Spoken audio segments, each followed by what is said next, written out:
네, 전우용의 사담 24번째입니다. 오늘은 제 71주년 재헌절입니다. 71년 밖에 안 되었는데 우리는 벌써 제6공화국에 살고 있습니다. 제6공화국이 된 지도 벌써 32년이 됐습니다. 민주공화정의 시초라고 할 수 있는 미국의 경우에 제1, 제2 이런 공화국 이름이 없습니다. 헌법 제정 당시 헌법을 기초로 해서 기본권 조항들을 추가하면서 수정헌법 제 몇 조 이런 식으로 이야기를 하죠. 프랑스 혁명으로 공화정을 만들었던 프랑스는 1789년 이후 1792년에 제1공화정을 수립한 이래 200년이 훨씬 지났는데 아직 우리보다 하나 적은 제5공화국입니다. 우리 헌정사 자체가 굉장히 다이내믹했고 변화가 급격했다라고 볼 수 있는 하나의 사례겠죠. 그래서 오늘은 이제 재헌절을 기념해서 우리 헌법을 처음 제정할 때 담았던 우리 조상들의 정신 또는 기대, 희망 이런 것들이 어떤 것이었는지 한번 짚어보고 왜 우리는 이렇게 잦은 헌정사의 변동을 겪어야 했는지 살펴보고 그리고 헌법을 지키면서 산다는 것, 어떤 가치를 지키면서 사는 것인지에 대해서 한번 생각해보는 기회를 갖도록 하겠습니다. 저희 전우용의 사담에서 최다 출연자가 되셨습니다. 단 2번 출연으로 성공회대학교 한원구 교수님을 모시고 함께 이야기 나누도록 하겠습니다.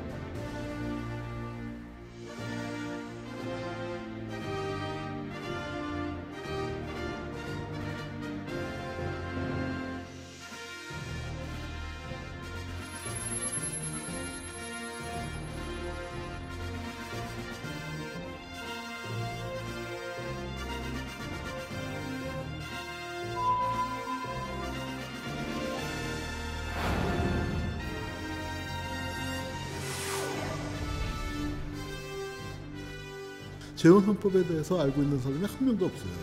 우리 세대 예비고사, 학력고사, 수능시험으로 또는 수많은 그 교원 임용시험, 사법시험, 여러 국가고시에서 단 한 번도 출제된 적이 없는 게 재헌헌법이에요. 헌법하면 딱딱하게 생각하고 법이라는 게 일반적으로 딱딱하게 생각하는데 복잡하지 않다. 독립운동가들이 꿈꿨었던 나라가 다 담겨있다. 헌법 한번 읽어봐라. 거기에 아름다운 울림이 있다. 야, 이 많은 권리를 내가 갖고 있었단 말인가. 그게 안 지켜지는 현실과 어떻게 대결해 나갈 것인가.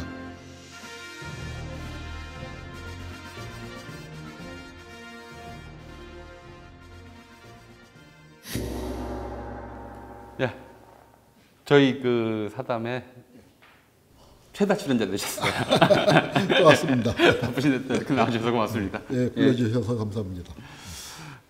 오늘 재헌절인데 헌법 말씀 좀 들어보려고요. 근데 해방 이후 민주주의라는 단어 자체를 사람들이 이해를 못해서 굉장히 혼란스러워하고 경찰 조직에 대해서 얘기하면서도 민주경찰은 어떤 경찰인가 이게 답을 못 찾으니까 친절한 경찰이다 이렇게 답을 내는 황당한 사례들도 있었는데 우리가 민족에 대해서는 많이 얘기를 했지만 일반 민주주의에 대해서는 좀 낯선 그러니까 것일 수밖에 없었죠. 우리가 시민사회가 발전할 기회를 갖지를 못한 상태에서 일본한테 나라를 뺏겼고 아주 폭압적인 정치체제가 유지되는데 거기에 대한 저항을 민족적인 저항으로 했지 그 내부의 민주라는 개념이 잘 정리가 안 돼 있었기 때문에 우리 해방되고 난 다음에 선거라는 걸 처음 실시할 때 왕을 뽑는다는 게 너무나 낯설었던 거죠. 지금 우리가 이제 100년이 지난 다음에는 나라 뺏기고 자연스럽게 민주공화국으로 이행한 것 같지만 사실은 아주 낯선 절차죠. 그러니까 대한민국 임시정부에서 민주공화제로 함이라고 하는 이제 임시의정원 조항을 집어넣었지만 45년 해방 시점에서도 사실은 그것이 대중적으로 보면은 굉장히 좀 낯선 그런 그럼요. 시스템이었고요. 잘 안 알려져 있지만 네. 1920년대 보천교란 종교가 있지 않습니까? 그 보천교 교주가 이름이 차천자 아니에요. 네. 차천자. 그러니까 당시의 대중들은 이제 뭐 임시정부가 만들어져서 공화제로 방향으로 가는 게 있었지만 아직 대중들은 그런 상태에 익숙지가 않은 거죠. 우리가 민주주의를 경험을 하지 못했으니까. 그래서 일본이 물러나면은 다시 누가 황제가 되는 걸로. 그래서 이 차천자가 황제 예약하는 걸로 그 생각을 했는데 보천교 종교가 얼마나 그 교세가 셌냐면은 그 보천교 건물 헐어서 지은 게 지금 조계사 본당이잖아요. 대웅전이죠. 예, 그 당시 가장 큰 제일 큰 건물이었고요. 건물이고.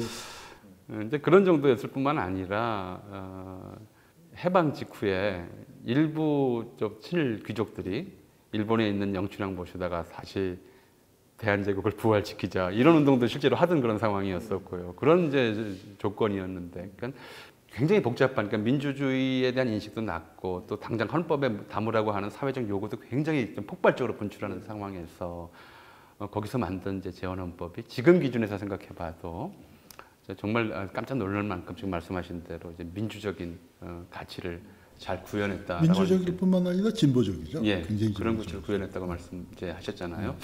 자, 일단 배경 어떻게 그게 가능했을까? 이게 이제 뭐 당시의 시대 정신이 어떻게 반영됐는지 무엇으로 요약할 수 있는지 그러니까 한번 말씀해 주시죠. 그 사람들한테 재헌헌법 강의를 그 몇 년 전부터 많이 그 하고 다니게 됐는데요. 재헌헌법 내용을 이렇게 설명해주면 사람들이 깜짝 놀래요. 그러면서 제가 물어보자. 재헌헌법이라는 건 뭐냐? 대한민국의 국가 정체성을 담보하는 문건 아니에요. 최초에. 네. 그런데 재헌헌법에 대해서 알고 있는 사람이 한 명도 없어요. 우리 세대 예비고사, 학력고사, 수능시험으로 올 때까지 또는 수많은 그 교원 임용시험, 사법시험, 여러 국가고시에서 단 한 번도 출제된 적이 없는 게 재헌헌법의 내용이죠.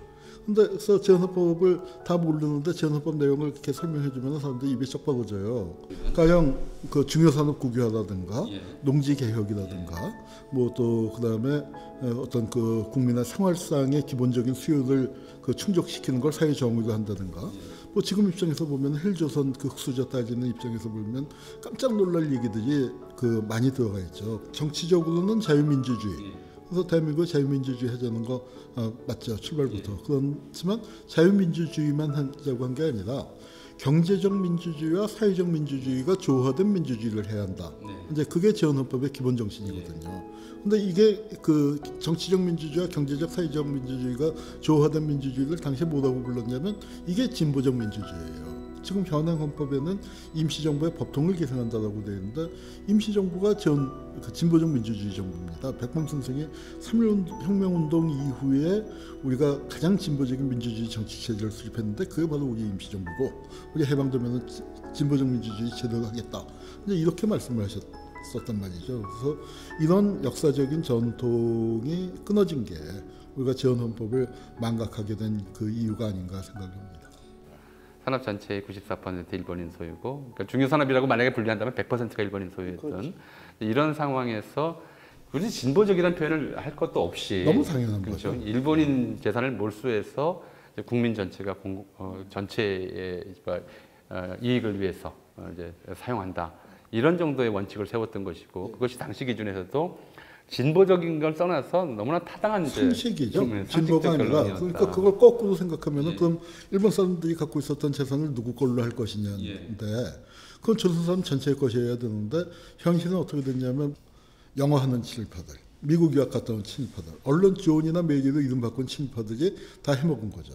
그래서 아마 우리 어렸을 때 우리 저 보면은 동네 똥개들 이름이 다 매지매지 쪽쪽이었는데 그렇죠. 그게 아마 저는 다 이유가 있었다고 생각해요. 그런 의식이죠. 그런 이름 그 언론 바꾸고 그렇게 해먹은 그런 그 친일파들에 대한 민중들의 소박한 분노가 표현됐다고 생각합니다. 이제 그 당시 헌법 제정 과정에서 논쟁 중에 하나가 주어를 뭐로 할 것이냐 지금 말씀하셨듯이 이제 주어를 인민으로 해야 된다. 국민으로 할 경우에는 애초에 유진호 삼성 초안은 인민이었다고 그렇죠. 그렇죠? 이제 국민이라고 쓰면 모든 사람이 국가에 귀속된 존재로서만 의미를 갖는 것이 되기 때문에. 그다음에 인민이 모여서 국가를 만드는 거고 그런 자연 상태의 사람들 그러니까 인민이라고 하면 우리가 어마어마한 것처럼 뭐 빨갛게 생각하지만 of the people, by the people, for the people 할 때 people이에요. 그 people이 모여서 국가를 세우고 국가가 성립된 다음부터 국민이 되는 거지. 그러니까 이제 그 논쟁이 있었잖아요. 재헌헌법 당시에. 그러니까 일본 제국주의 시대에 이른바 이제 군국주의적 국가주의 여기에 워낙 길들여 있었던 일부 이제 의원들이 거기에 길들여 있을 뿐만 아니라 인민이라는 단어 하면 인민위원회를 생각하고 북한 정권이 떠오른다. 그 용어다 이제 이렇게 하는 게 그래서 이제 국민이란 말을 굳이 이제 만들어 쓰면서 주어가 도대체 이게 국민이 국가를 만든다는 게 말이 되느냐, 국가 없이 국민이 어디 있느냐, 이제 주어가 엇갈리는 그런 현상이 나타났었는데, 그러니까 몇 가지 문제들이 좀 있을 것 같아요. 첫 번째로는 이 재헌헌법 자체가 그냥 순수하게 상성으로 만들어낸 것이 아니라 당시 여러 나라 헌법들을 참고하면서 가장 진보적인 성격을 많이 담았죠. 아마 소비에트 헌법 이외에는 그 아주 이제 진보적이 됐는데 문제는 뭐냐면은 그 헌법이 만들어 놓고 지켜지질 않았다는 거죠. 거의 이렇게 사실은 헌법이 48년도에 이제 만들어져서 7월달에 제헌이 되고 그러면서 8월 15일에 헌법에 따라서 정부가 수립되고 이제 그러면서 역사가 시작이 됐는데 헌법 만들고 4개월 만에 이 국가보안법이 만들어지지 않습니까? 사실 대한민국에서는 국가보안법이 굉장히 오랫동안 헌법 위에 군림을 했죠. 헌법보다 더 센 법률로 왔고 그다음에 이런 재헌헌법을 만드는데 참여했었던 우파지만 독립운동을 하고 민족장애심을 가졌었던 인사들이 대개 국가 권력에서 소외돼 갖고 처음에 정부 수립에서는 뭐 부통령도 하고 국회의장도 하고 뭐 이제 이랬던 양반들이 전부 다 야당으로 밀리게 되고 또 야당으로 밀렸을 뿐만 아니라 또 더 많은 독립기사들은 대한민국 정부 수립에 참여도 안 했었고 뭐 이렇게 되다가 국가보안법에 박해를 받고 또 전쟁 터지면서 또 이제 그 힘이 사라져 버리면서 헌법이 갖고 있었던 진보적인 성격 같은 거는 한 번도 실현될 보지 못한 채 이게 진짜 헌법이 돼 버렸죠. 그러니까 실제로 이제 1948년 7월에 제정된 헌법은 당대의 시대적 요구를 반영해서 그렇죠. 기본적으로 자유와 민주주의 체제를 전제하면서도 사회, 경제, 교육 이렇게 사실 그 헌법을 이제 그 정치 체제 면에서 본다면은 그 재헌 헌법하고 그 이후에 대한민국 헌법이 가깝지만요. 사회 경제적인 내용을 보면은 그 이후에 대한민국 헌법보다는 조선민주주의 인민공화국 헌법하고 오히려 유사하죠. 우리가 분단이 됐지만 두 개의 정부가 생기는데 두 개의 정부가 헌법에 이른바 사회 경제적 내용들은 조건들은 다 들어가 있는데 그거는 복잡하지 않다. 독립운동가들이 꿈꿨었던 나라가 다 담겨 있다. 가령 조선민주주의 인민공화국 헌법은 좌파들이 모여서 만들었으니까 조금 더 왼쪽으로 갔고 대한민국 헌법은 우파들만 모여서 만들었으니까 당연히 조금 더 오른쪽으로 갔지만 그 강을 벗어난 건 아니다 이거죠. 그래서 우리가 한강 물을 뜰 때 노량진에서 한 바가지 뜨나 용산에서 한 바가지 뜨나 다 똑같은 한강물 아닙니까? 그래서 난 그것이 재헌헌법도 좀 독립운동 전체의 기준으로 볼 때는 조금 오른쪽으로 가긴 했지만 그 큰 흐름을 벗어난 거 아니고 조선민주주의 인민공화국 헌법 이런 것도 그 좀 왼쪽으로 가긴 했지만 재헌헌법하고 좀 많이 틀린 게 또 아니에요. 그래서 그런 걸 생각한다면은 사실 우리가 꼭 그 전쟁으로 가고 이렇게 분단을 70년 넘게 분단을 그 당하고 있어야 하는가 이제 그런 안타까움이 있죠. 이제 재헌헌법의 성격 규정을 당대 독립운동가들의 어떤 독립을 지향했던 일반 대중의 염원을 가급적 충실히 반영한 최대한 많이 저는 반영한. 그런 어떤 시대 정신이 담겨 있고 우리가 그거를 제대로 그 잘 구현이 됐었으면은 그러니까 가령 그 대한민국 사회 정의를 어떻게 그 규정했느냐 하면은 그 대한민국 국민으로서 생활의 기본적인 수요가 충족되는 게 사회 정의의 실현이고 대한민국의 경제 체제는 이 사회 정의의 실현을 목표로 한다. 그렇게 돼 있단 말이에요. 그러면은 세모녀 사건 같은 거 또 지금도 신문에 가끔 납니다만 가족들이 뭐 사회가 실패했다 뭐 해서 극단적인 선택을 했다라고 일가족 뭐 이제 그런 비극이 나오는데 그런 일 안 벌어지는 거죠. 그러니까 지금 논의된 지 얼마 되지 않는 복지국가에 대한 전망이 이미 재헌헌법 안에는 들어가 있었던 거죠. 그러니까 그 생활의 기본적 수요가 충족된다면 대한민국 국민으로 태어났으면 누구든지 돈 없어서 배고픈데 밥 못 먹는 일 없어야 하고 돈 없어서 아픈데 그 병원 못 가는 일 없어야 하고 돈 없어서 공부하고 싶은데 학교 못 가는 일 없는 그런 세상이어야 하는데 그래서 사실 그런 세상에서 아이들 키워보고 싶지 않습니까? 헌법이 지금 우리가 지금 제6공화국이란 말이에요. 헌법이 변화되면서 계속 이제 이렇게 뭔가 재헌헌법에 담았던 우리의 독립 정신이겠죠. 독립국가에 대한 기대 염원들이 바뀌어 나가는 과정. 뭐 이게 기억하기 굉장히 쉽지 않은데 그래도 일단 이승만 때부터 한번 좀 짚어보죠.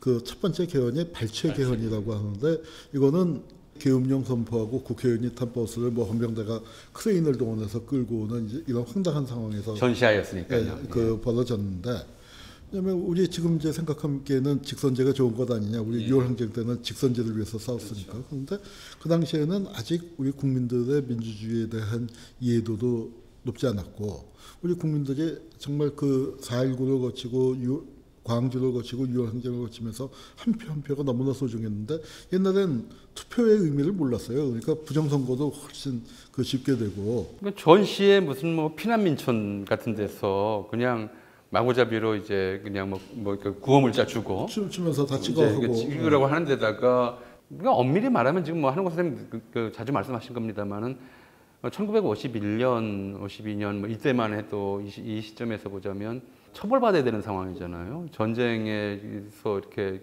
예측도 못하고 만약에 이승만 주장이 맞다면 수도를 빼앗기고 심지어 수도에 이제 한강다리 폭파하고 뭐 대량 학살 사건에 가까운 이런 일들이 생기는 상황에서 국회에서 불신임받 탄핵돼야 될 그 사실은 당시 여론에서 비춰보면 이런 상황이었는데 이제 그 재선을 하겠다고 하기 위해서는 이제 그런 특별한 상황을 이용해서 직선제로 바꿀 수밖에 없었던 것이고 그래서 당선이 되잖아요. 그 다음에 이제 그러니까 이 개헌에서 그러니까 첫 번째 그 발췌 개헌에서 이제 그 재헌헌법 당대 이제 사회 경제적 개혁 조항 이런 건 어떻게 처리가 됐을까요? 이 발췌 개헌하고 그다음에 그 두 번째 특히 이제 그 4.4.5 개헌을 하면서 이제 거의 대부분이 무력화돼 버리죠. 거의 대부분 무력화돼 버렸고 4.4.5 개헌에서는 이제 이승만이 재헌헌법에서 당선되고 발췌 개헌으로 당선됐으니까 두 번을 했잖아요.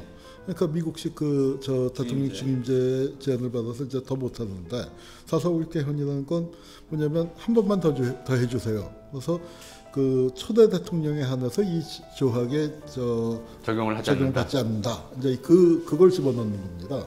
그걸 집어넣기 위해서 이승만은 딱 해서 나 이제 늙어서 대통령 그만해. 이제 하면은 관제 시위들도 해서 뭐 다 해서 제발 좀 한 번만 더 해주세요 하고 그 유명한 우이마이라고 하는 말이 나오는 우마차 지금은 이제 우마차 같은 거 볼 수가 없습니다만 그 소가 끌고 많이 끄는 그 마차들 있었는데 그 마차꾼들까지 동원하는데 이제 그 소하고 말까지 데리고 오니까 민의가 아니라 우이마이다라는 말이 이제 그 조작된 민의를 얘기할 때 늘 나왔었던 말이죠. 그렇게 해서 그 개헌안을 몰아붙였는데 그게 203표였죠. 3표가 나와서 3분의 2가 되면은 136표로 이제 국회에서 계산을 했는데 이제 정확하게 하면 135.3333이니까 그 사람이니까 그거보다 많아야 한다라고 했는데 하필이면은 표결을 했는데 135표가 나온 거예요. 136표가 의사정적이니까 한 표 차이로 부결이 된 거거든요. 그래서 이제 부결됐다고 하고 야당 의원들은 이제 간신히 막았다 신난다 하고 했는데 이승만이 보고를 받더니 이렇게 들여다보고 있다가 자네들은 산수를 못하는구만. 무슨 말씀이십니까 했더니 아니 135.3333이면은 반을 이건 깎아내리면은 135표가 되는 거지. 그 135표 나왔으면 통과된 거잖아. 이승만이 그렇게 얘기하니까 그런 방법이 있었군요 하고 다음날 아침에 이제 국회의원들은 갔는데 부의장이 나와서 우물우물 하더니 통과됐습니다. 땅땅땅 그 해버리니까 이제 난리가 난 거죠. 그래서 그걸 통해서 이제 그 뭐 몇 가지 변화가 이제 가장 중요한 건 대통령 그 중임 제안이고 그다음에 눈에 띄는 거는 국무총리제가 그때 이제 몇 년 동안 이제 없어지고 그다음에 그 경제 조항 같은 것들이 이제 그 다 빠져버리고 진보적 경제 조항들도 다 삭제되고 그렇게 됩니다. 거죠. 대중들이 이 집권을 해서 만들었었다면 상당히 평등을 중요시하는 이 재헌헌법에서도 가장 중요한 단어가 균등 아닙니까? 균등. 그 헌법 전문이라는 게 반 페이지도 안 되는 짧은 문장인데 거기 균등이라는 말은 2번 나오거든요. 그러니까 그만큼 중요시하는데 그런 것들은 이제 다 사라지고 자본주의 국가 그리고 아마 미국식 반공국가에서 지킬 게 있는 사람들이잖아요. 평등하게 다 나눠가지면은 지킬 게 없어서 이게 그 공산주의한테 먹히기가 쉽다. 이제 그러니까 지킬 거 많이 가진 사람들. 그래서 그 사람들이 얼른 이름적이나 명의를 바꾸면서 적산부라 나갔고 이 반공국가를 지탱할 그 세력들을 이제 억지로 창출을 해냈는데 이제 그렇게 되면서 갔었고요. 그다음에 이제 3차 개헌은 그게 이제 4.19가 나고 난 다음에 내각제 개헌이 실시가 된다. 근데 중요한 것은 3차 개헌을 한 국회는 자유당 국회예요. 자유당이 압도적으로 지배하고 있는 국회가 그 4월 혁명이 일어나니까 개헌을 하고 자기들 이제 해산하고 그 과정이 4.19 나와서부터 총선 치는 데까지 헌법 개정하고서 딱 3달 만에 하고 그러니까 허정과도 정부가 아주 빨리 하고 정권을 넘겼고 그 다음에 4차 개헌은 이제 민주당 정권 하에서 부정선거 처벌이나 이제 소급 입법이 필요하다 해서 소급표를 집어넣는 걸로 좀 헌법 전체 체제를 건드린 건 아니고 일부만. 일부만. 그렇게 일부만 손을 봤고. 그리고 이제 큰 게 바뀐 게 5차 개헌이 이른바 제3공화국 제3공화국을 만들었는데 절차 자체가 이제 군사 반란을 일으킨 거니까 아주 반헌법적이지만 내용 자체는 그래도 비교적 독소 조항이 적다. 그러니까 이제 그 유신헌법 이전에 그 제3공화국 헌법은 오히려 이제 재헌헌법 그동안에 이제 헌법을 이렇게 바꿔온 것에 보면 그래도 좀 나은 헌법이었다 이런 평가를 받잖아요. 그래도 이제 사회경제적인 조항은 대부분 후퇴한 상태였고 완전히 후퇴한 상태긴 했죠. 분단 이제 의식 때문에. 그래도 정치적인 면에서 본다면은 독소 조항이 상대적으로 적은 거였는데 그걸 바꾼 게 이제 6차 개헌이 삼선 개헌. 이른바 삼선 개헌. 이른바 그 당시에 제일 히트했던 영화가 미워도 다시 한번인데 미워도 다시 한번 하자 해서 삼선 개헌을 했고 삼선 개헌을 할 때 이미 박정희의 영구 집권, 종신 집권이 계획되고 있었다고 저는 봐야 한다고 생각을 합니다. 그런 이제 방증들은 사회 곳곳에서 굉장히 많이 나와 있죠. 영구 집권하겠다. 좀 삼선 개헌할 때부터 이미 그런 계획을 세우고 있었던 것이고. 그게 이제 김대중 후보하고 붙어서 71년 선거였고 75년까지는 임기가 보장돼 있는데 역시 이제 그런 일을 해본 사람 입장에서는 74년 5년에는 이거 못해. 4선기한 못한다 이렇게 되는 거죠. 내가 힘 있을 때 이거 해야지 하면서 다시 탱크를 몰고 나온 게 유신입니다. 유신 헌법이라고 하는데 헌법이라고 이름 붙이기가 정말 민망한. 헌법이라고 도저히 얘기할 수 없는. 그래서 모든 권력이 국민으로부터 나오는 게 아니고 나온다고 되어 있지만 국민이 그 주권을 선거하고 국민투표만 하는 거지 주권을 항상 행사할 수 있는 방법이 없는 거예요. 헌법상. 그야말로 이제 유일 지도 체제를 만들어 놓은 거 아니냐. 이게 이런 얘기도 나왔잖아요. 게다가 더 심했던 것은 이제 긴급조치 조항 만들어 놓고 유신헌법을 비판만 해도 개정 주장만 해도 심지어 이제 무기징역까지 사형까지도 가능하지 않을까요? 그러니까 긴급조치 4호에서 사형이 나왔고 1호에서는 징역 15년까지. 제3공화국 시절의 헌법만 하더라도 개헌을 하는데 국민청원이라는 게 있었어요. 그래서 국민들이 개헌안을 발의할 수가 있었습니다. 국민학교에서도 그거는 가르쳤었거든요. 그래서 장진환 선생 같은 분이 개헌 서명운동을 받으니까 그걸 긴급조치 1호로 막은 거죠. 그래서 영장 없이 체포해서 군법회의에서 징역 15년에 때리는 이제 그런 살벌한 상황이 됐고 그런 상황에 대해서도 저항이 계속되니까 긴급조치 4호를 때려갖고 이제 데모 심하게 하면은 학생은 사형시키고 학교는 폐교시킨다. 그런 법을 놨었는데 그럼에도 불구하고 저항은 계속됐죠. 그러니까 유신헌법 같은 경우는 사실 지금 말씀하셨듯이 민주국가의 헌법이라고 부를 수는 없는 헌법이라기보다는 정말 이제 한 개인을 위해서 국가 전체를 동원하는 그런 이제 시스템을 만들어 놨던 것이고 이게 이제 박정희 전 대통령 사망하고 나서 그 위에 혼란에 또 이제 50 헌법이 50하고 들어서고 50 헌법 만들어졌었고요. 이것도 역시 기본에서는 유신 헌법하고 비슷했다고 봐야 되지 그렇죠. 않겠습니까? 근데 거기서 한 가지 좀 예. 지적하고 싶은 거는 이 유신 체제가 등장한 게 미국의 묵인하에서 등장한 거죠. 그러니까 이 미국이 뭐 겉으로는 민주주의를 많이 얘기한 것 같지만 실은 아시아에서 민주주의를 그나마 하고 있었다는 게 한국하고 필리핀하고 태국인데 태국도 군부 쿠데타 일어나고 그다음에 필리핀도 마르코스가 계엄령 때리고 한국에서 비상사태에 이어서 유신이 되는데 이 세 나라의 공통점은 뭐냐? 베트남 전쟁에 지상군을 파견한 나라예요. 한국이 압도적으로 많은 지상군을 파견했는데 거기에 대한 대가로 미국이 자국 내에서는 뭐 알아서 해 적당히 해야 하고 그런 그 이제 묵인을 해준 거고요. 이제 그렇게 해서 박정희 체제가 지속이 됐고 중요한 게 뭐 맨날 입만 뻥끗하면 새 시대라고 했지만 실은 가장 중요한 게 뭐냐면 대통령을 영속적으로 해먹을 수 있는 이 간선제 제도를 유지한 거죠. 아니 국민학교에서 반장도 애들이 직접 보는데 대통령을 이렇게 한다는 게 말이 되느냐. 이제 이 요구가 거세게 나오면서 80년대 민주투쟁이라는 게 적어도 85년 2.12 총선 이후에는 개헌운동으로 벌어져서 85년, 86년 이제 아주 붙다가 87년도에 대통령 임기가 7년 임기가 다 돼가니까 그러니까 이제 그걸 앞두고서 그 6월 항쟁이 벌어지는 거죠. 그래서 6월 항쟁 때는 구호가 정말 간단했죠. 호언철폐 독재타도 직선제도 민주정치. 유신 이전의 헌법, 제3강 헌법으로 뭘 기본으로 해서 이제 새 헌법을 만들자 이런 거였잖아요. 그리고 그 이제 그런 기조 하에서 87년 이제 현행 헌법이 만들어진 건데. 선생님 보시기에 이제 그 현행 헌법의 그런 점에서 주요 특징 또 재헌 헌법과 비교했을 때의 뭐 장단점이나 이런 것들을 좀 어떻게 좀 정리할 수 있을까요? 우선 그 깜짝 놀란 게요. 예. 이제 뭐 그 당시에는 이제 그런가 보다 하고 6월 항쟁의 열기 속에서 넘어갔는데 나중에 좀 공부하려고 자료를 찾아보니까 헌법 논의 과정에 대한 자료가 전무해요. 87년도 헌법. 네, 87년. 그래서 저는 내가 못 찾았나 하고 저보다 먼저 이제 그 찾았었던 정치학자나 법학자 보니까 진짜 없다는 거예요. 제 느낌에는 87년 선거에서 일단 정권 교체를 해놓고 그 다음에 천천히 헌법을 고치자.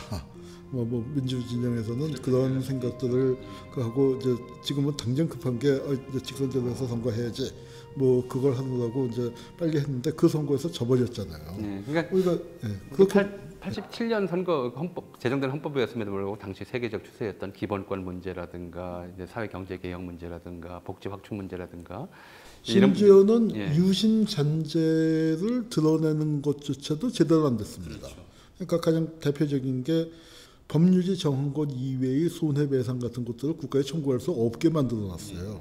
이게 1971년도 그 유명한 사법파동이 일어나게 되는 발단이 되는 사안 아닙니까? 그거를 그 국가배상법이 그렇게 정한 거를 대법원에서 위헌이라고 하니까 저 법원이 기어올라 하고서 이제 그 사법파동을 일으키고 또 유신하면서 이제 대법원을 완전히 그 묵사발을 만들어 놨는데 그거를 이제 대법원의 권한을 뭐 살려준다 하는 취지로 뭐 몇 가지 조항이 들어가긴 했지만 정작 그 조항 그러니까 군인들이 배보상을 실시할 수 없는 거 아예 이건 헌법재판소에 들고 갈 수도 없게 만들어놨어요. 헌법을 그 모양으로 만들어놨으니까 그런 거는 당연하게 대표적인 유신 잔재로 뺐어야 하는데 그런 것조차도 안 빼고 넘어갈 정도로 그 졸속이었고 기본권 분야 그 얘기가 거의 그 안 됐는데 87년 상황도 제대로 반영 못한 게 맞고 그 당시에 막 벌어지고 있었던 저 노동자들의 어떤 진출과 요구, 세권이라고 우리가 흔히 포괄적으로 얘기하는 그런 분야도 저 유신헌법 이전 거에 비해서 그렇게 뭐 두드러지게 진전했다 그렇게 볼 수가 없죠. 87년 현행 헌법조차도 87년 당대의 그 시대적 과제 또는 이제 국민적 요구 이런 것들을 충실히 담지 못하고 그러니까 뭐 자료도 없다고 말씀하실 정도로 졸속 개정된 법률이다. 그래서 그런 것에 대한 반성, 성찰 때문에 이제 작년 재작년에 헌법 개정 논의가 좀 나왔었고요. 또 그거와 관련해서 뭐 토지 공개념이라든가 국민이라는 단어를 사람으로 바꾼다든가 몇 가지 이제 기초적인 좀 줄거리들이 공개 또는 논의 사회적 논의 대상이 된 적이 있었잖아요.